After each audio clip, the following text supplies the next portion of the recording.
The Google Pixel 6 Pro is not having the best month, publicity-wise.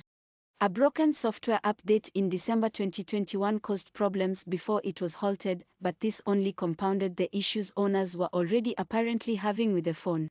Check Twitter, Reddit, and other online spaces, and you'll find what appears to be plenty of disgruntled Pixel 6 owners voicing their disappointment with the device, including several high-profile YouTubers. Has Google's darling Pixel fallen from grace?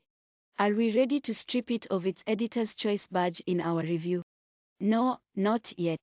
While people clearly have legitimate gripes about the Pixel 6 and Pixel 6 Pro, there are also many who don't have any issues with the phone at all. I know, because I'm one of them. The Pixel 6 and Pixel 6 Pro's Android 12 software seems to be the root of the now widely discussed problems, which were made worse by Google pausing the December software update due to reports of it causing calls to be dropped on some devices. A new software update with a fix has been promised for late January. But frustrations have started to push owners over the edge. Popular YouTuber Marques MKBHD Brownlee tweeted on January 12 that he can no longer recommend the Pixel 6 Pro due to it having become so buggy since launch. Combined with the latest botched update, it has just been a bad experience, he added. Among the 2,300 replies was another from Safwan Supersaf Ahmed Mia saying he had abandoned the Pixel 6 Pro in December for similar reasons. Many agreed with Brownlee and Ahmed Mia's opinions, but actual details on the problems aren't commonly revealed. Posts on Reddit's Pixel 6 subreddit provide more information, with owners reporting issues with app instability, the fingerprint sensor, the auto-rotate function, Bluetooth disconnects, slow auto brightness, and dropped cellular and Wi-Fi connections. That doesn't sound good at all, and certainly not what you'd expect from a $900 smartphone produced by one of the biggest names in tech.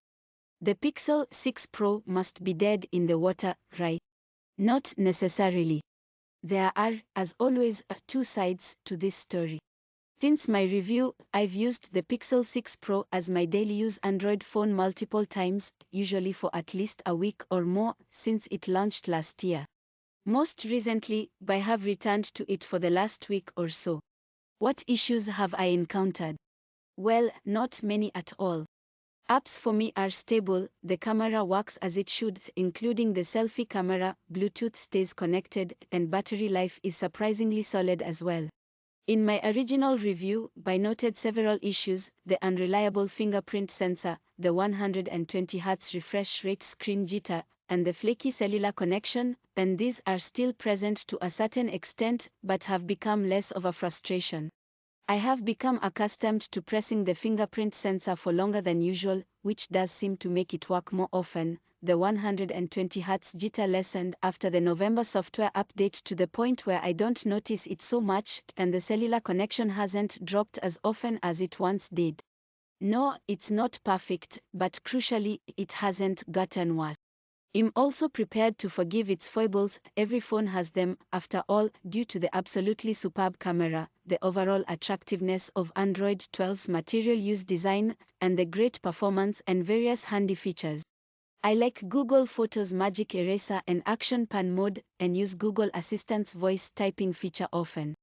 The positives outweigh the negatives for me, especially after turning off the witless adaptive brightness. I know what you're thinking. I could be one of the lucky few blessed with a fully working Pixel 6 Pro, but it doesn't appear that way. Digital Trends staff writer Adam Doud has been using the Pixel 6 and had this to say about his ongoing experience. I have been using the Pixel 6 since I bought it in November 2021. Most recently, I took the Pixel 6 on vacation to Walt Disney World in Florida, where I used it alongside the iPhone 13 Pro as my only two phones of the trip. In all this time, I have had few issues with the Pixel 6. No bugs, slowdowns, or otherwise that I can report, and certainly nothing that changes my opinion that this is one of the best phones to buy. Digital Trends writer Michael Allison told me his Pixel 6 is fine and works as it should. The fingerprint sensor works just as well for me as Face ID/Touch ID I used this year. Both Doud and Allison's Pixel 6 phones, like my Pixel 6 Pro, have the November 2021 software update installed, not the problematic December update.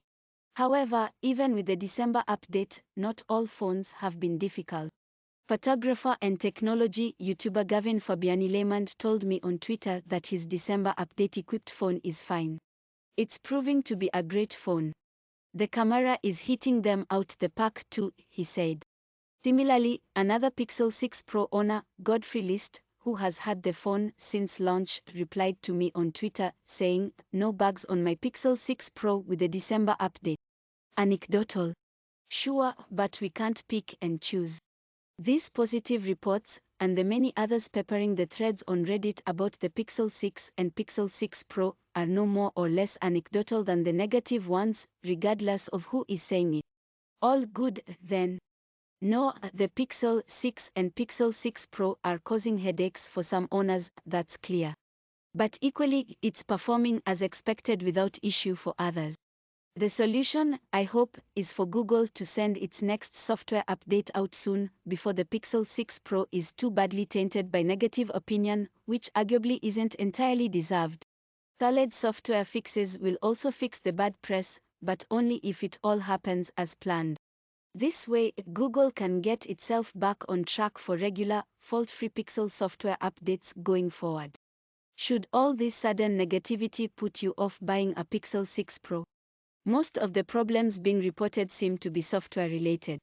This means, in the near future, there is an excellent chance they will be cured when Google updates the phone. It has not missed its late January arrival claim yet, remember. Furthermore, phones shipped will not come with the apparently buggy December update anyway. If you want to be really cautious, wait until after the software update arrives before buying. However, if you had previously decided you could live with the issues highlighted in the first round of reviews and were still happy to buy a Pixel 6 or Pixel 6 Pro, then I don't see any real reason to change your mind. If you get the phone and the hardware disappoints, or there are other unexpected issues, you can return it just like any other phone you may buy. However, there's also a great chance the phone will be exactly as you hope, and you'll be too busy enjoying it to worry about anything else.